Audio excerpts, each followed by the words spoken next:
শ্রীমদ্ ভগবদ গীতা যথাযথ চতুর্দশ পঞ্চদশ অধ্যায় পুরুষোত্তম যোগ। আজকে আমরা পাঠ করে শ্রবণ করব পঞ্চম নম্বর শ্লোক, 5 নম্বর শ্লোক। আপনারা সবাই শ্রীমদ্ ভগবদ গীতা দেখুন।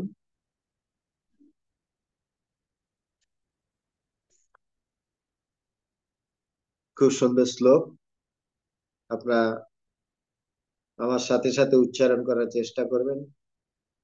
নির্মাণ মোহা জিত সঙ্গ দোষা আধ্যাত্মনিতা विनिवेत्त काम द्वन्द्वैर्विमुक्ता सुख दुःख संघैर् गच्छन्तो मोरा पदम् अव्ययम् तत् निर्माणमोहा जितसंग दोषा अध्यात्मनित्या विनिवेत्त काम द्वन्द्वैर्विमुक्त सुख दुःख संघैर् गच्छन्तु मोरा पदम् अव्ययम् तत् निर्माणमोहाजित संग दोषा अध्यात्मनित्या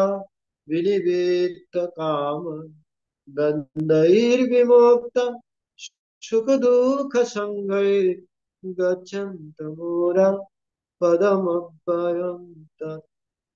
হরে কৃষ্ণ।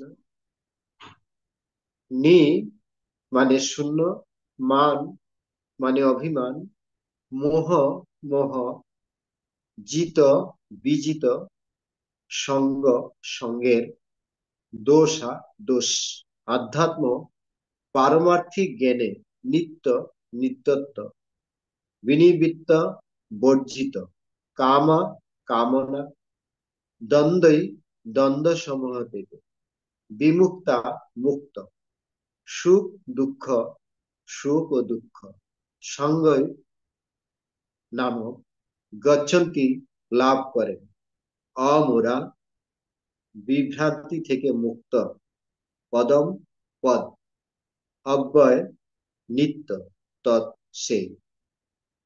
শ্রীল প্রভুপাদকৃত অনুবাদ এবং তাৎপর্য। জগৎগুরু শ্রীল প্রভুপাদ কি জয়। যারা অভিমান ও মোহশূন্য, সঙ্গদোষ রহিত, নিত্য বিচার পরায়ণ, কামনা বর্জিত, সুখ ও দুঃখের দ্বন্দ্ব সমূহ এবং বিভ্রান্তি থেকে মুক্ত, তারাই সেই অব্যয় পদ লাভ করে।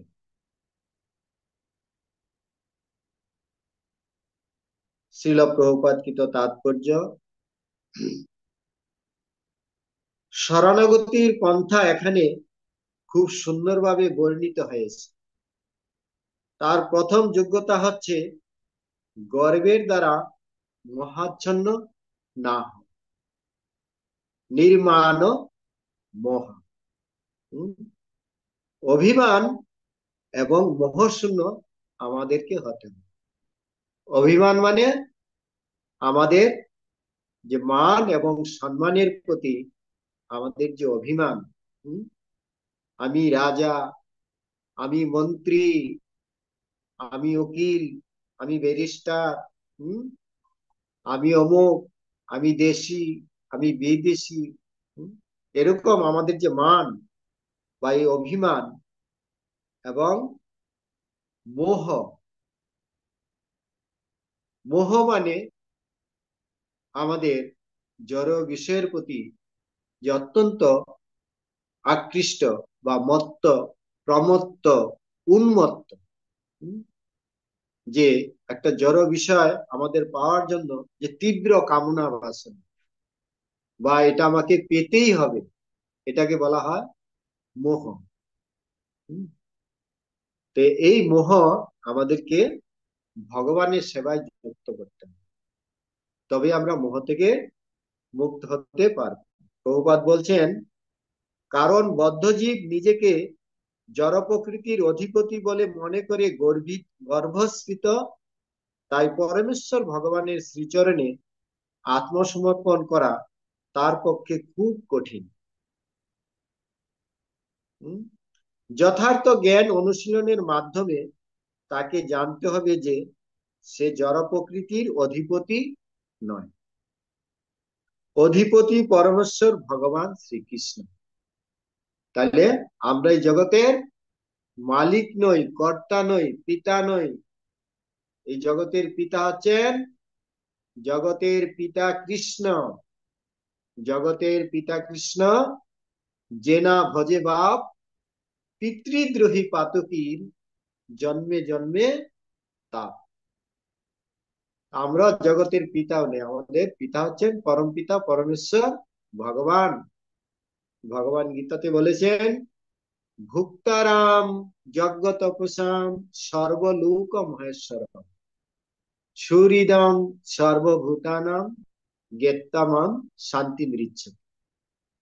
এই জগতে সবাই আমরা সুখ এবং শান্তি লাভ করতে চাই, কিন্তু ভগবান বলছেন এই জগতে যদি কেউ সুখ এবং শান্তি লাভ করতে চায়, তাহলে তাকে কি করতে হবে? তাকে আমাদের এই যে ভোক্তা অভিমান, আমি ভোগ করব, এই যে আমাদের ভোক্তা অভিমান, এটা এর থেকে আমাদেরকে মুক্ত হতে হবে। আমরা এই জগতের ভোক্তা নেই, আমরা এই জগতের ভোক্তা নয়। জগতের ভোক্তা হচ্ছেন ভোক্তারাম ভগবান শ্রীকৃষ্ণ। গীতাতে বলা হয়েছে যে যেহি সংস্পর্শজা ভোগা দুঃখ জনয় এগতে আদি অন্তবন্ত কুন্তেয় ন তেসু রমতে। সংস্পর্শজ ভোগা, যেহি সংস্পর্শজা ভোগা মানে যিনি জড় বিষয়ের সংস্পর্শ জনিত যে ভোগের আশা করে, এটা দুঃখ কারণ।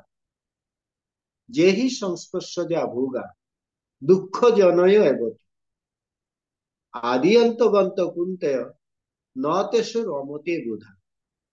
কিন্তু যারা প্রকৃত বুদ্ধিমান ব্যক্তি, তারা কখনো এই জড় বিষয়কে ভোগ করার জন্য লালায়িত হন। তিনি জানেন যে এই জগতের সম্পদের মালিক হচ্ছেন একমাত্র পরমেশ্বর ভগবান শ্রীকৃষ্ণ। কালকের শ্লোকের তাৎপর্যে প্রভুপাদ বলেছেন যে ভগবান তিনি হচ্ছেন অহম সর্বস্ব প্রভব মত্ত সর্বম প্রবর্তন ইতিমত্তা ভজন্তে মাম, ইতিমত্তা ভজন্তে মাম, কি তারপরে বুধা ভাব সমন্বয়। আসলে এই জগতের উৎপত্তি বা সৃষ্টি সবকিছুর প্রকাশের কারণ হচ্ছেন পরমেশ্বর ভগবান শ্রীকৃষ্ণ। অহম সর্বস্ব প্রভু, আমি সবকিছুর উৎস। আমরা কোনো কিছু সৃষ্টি করতে পারি না। জড় বৈজ্ঞানিকরা তারা বলে আমরা এই সৃষ্টি করেছি, আমরা এই সৃষ্টি করেছি, কিন্তু আমরা একটি বালির কণাও সৃষ্টি করতে পারি না। এই জগতে কোনো কিছুই আমরা সৃষ্টি করতে পারি না। আমরা ইট বালি সিমেন্ট দিয়ে একটা বাড়ি তৈরি করতে পারি, কিন্তু তাকে যদি জিজ্ঞাসা করা হয় তুমি যে এই বালি পেয়েছো, তুমি বালি কোথা থেকে নিয়েছো? তুমি বালি সৃষ্টি করেছো? তুমি মাটি সৃষ্টি করেছো? তাহলে এসব সৃষ্টিকর্তা কে? এসব সৃষ্টিকর্তা আমরা নই, আমরা ভোক্তাও নই, আমরা সৃষ্টিকর্তাও নই, আমরা মালিকও নই। এর মালিক হচ্ছেন পরমেশ্বর ভগবান শ্রীকৃষ্ণ। তিনি জগতের সমস্ত উপাদান আমাদেরকে তিনি দিয়েছেন এই সৃষ্টিকে সুন্দরভাবে কাজে লাগিয়ে ভগবানের সেবায় যুক্ত করার জন্য।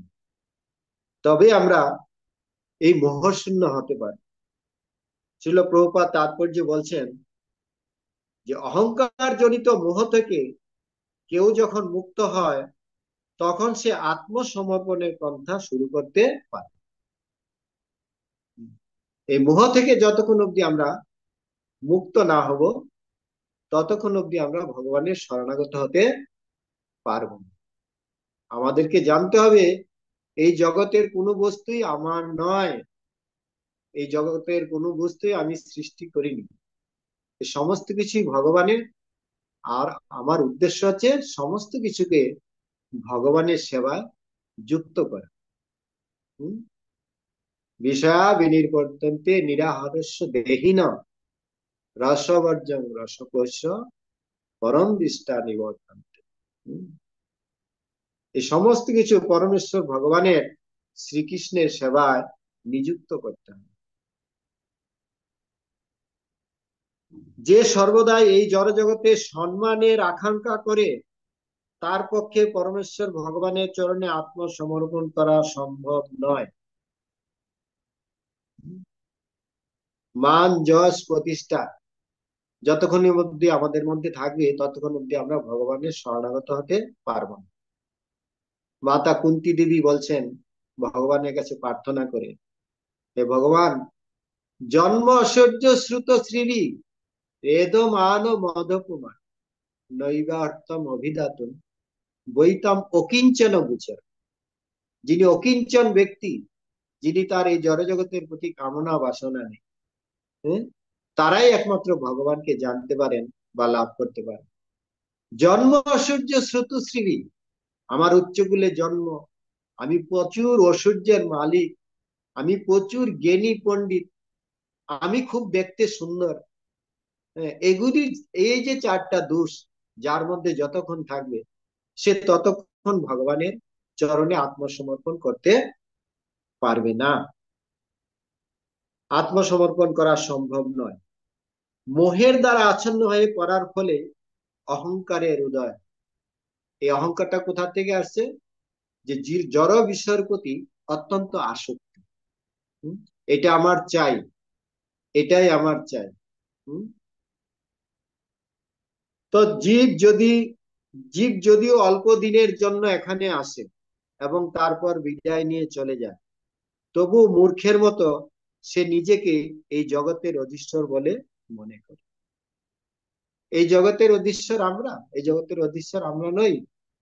এই জগতে আমরা কোনো কিছু নিয়ে আসিনি, আমরা কোনো কিছু সঙ্গে নিয়ে যেতে পারবো না, কিন্তু তবু আমরা মনে করছি যে আমরা মালিক। হম।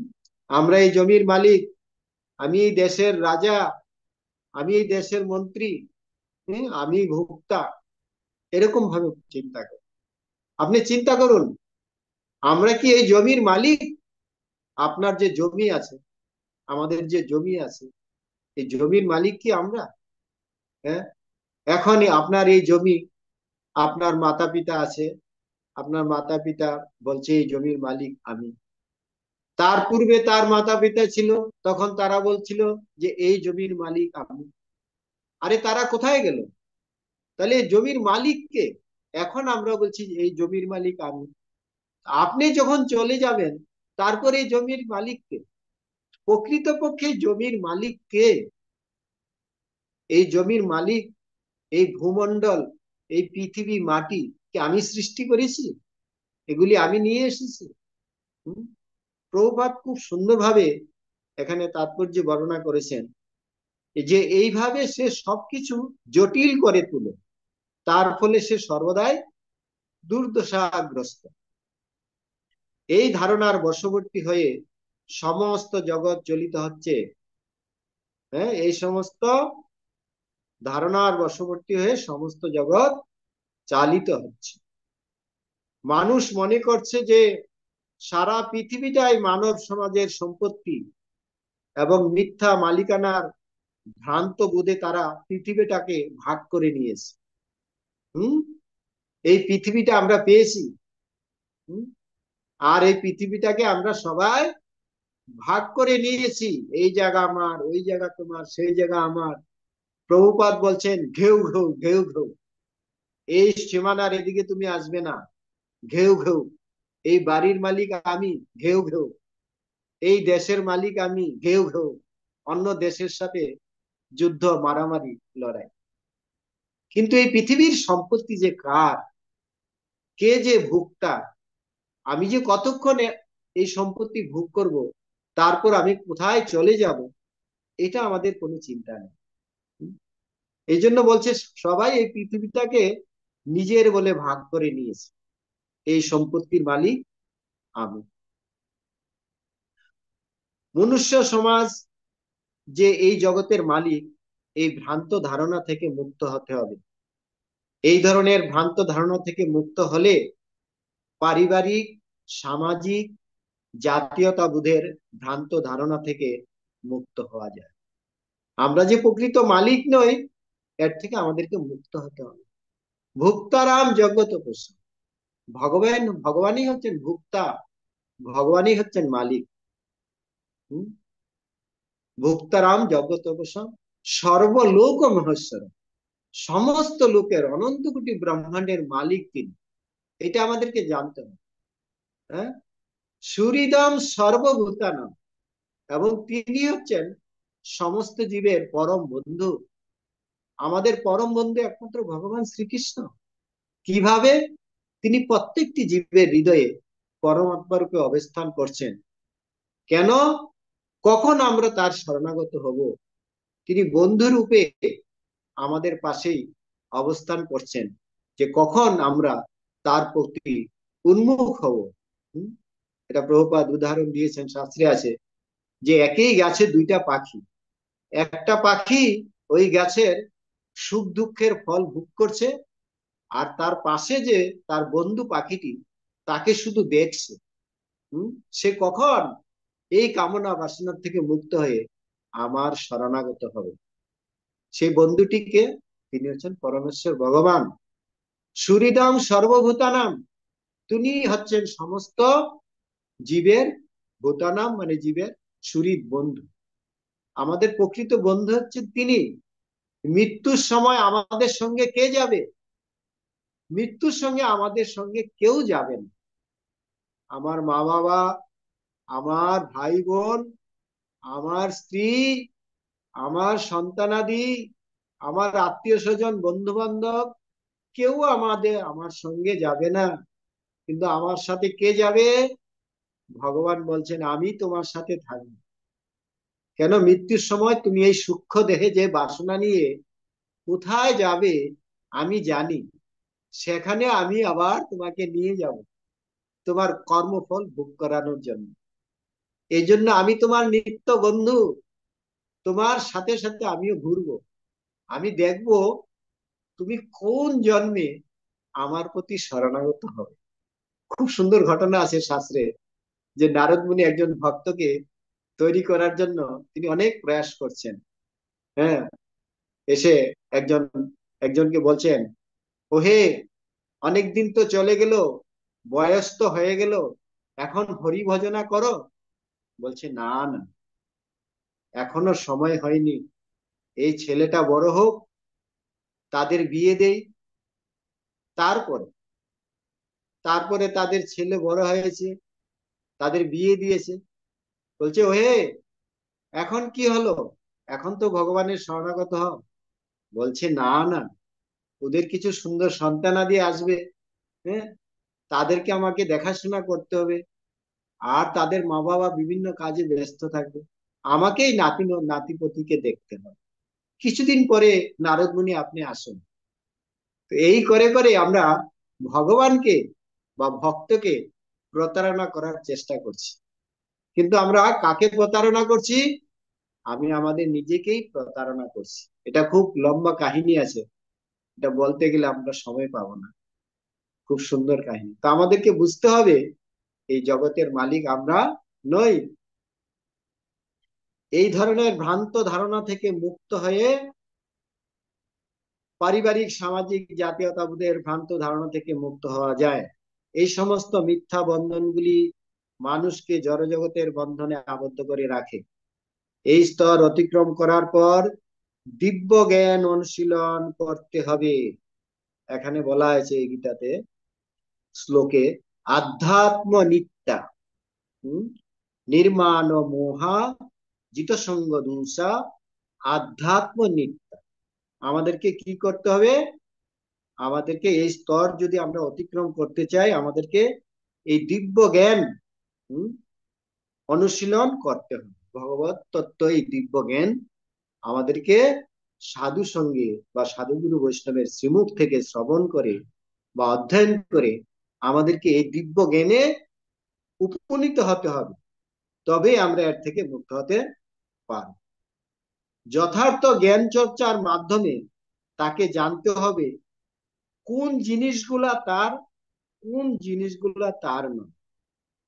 আর সবকিছু সম্বন্ধে যথার্থ জ্ঞান লাভ হলে মানুষ সুখ দুঃখ, আনন্দ বেদনার দ্বন্দ্বভাব থেকে মুক্ত হয়। সে তখন পূর্ণ জ্ঞান লাভ করে, তখনই কেবল পরমেশ্বর ভগবান শ্রীকৃষ্ণের চরণে আত্মসমর্পণ করা সম্ভব হয়। তো যতক্ষণ অবধি আমরা ভগবানের চরণে আত্মসমর্পণ না করব, ততক্ষণ আমাদের মুক্তির কোনো উপায় নেই। ভগবান বলছেন, সর্বধর্মানু পরিত্যজ্য মামেকং স্মরণং ব্রজ।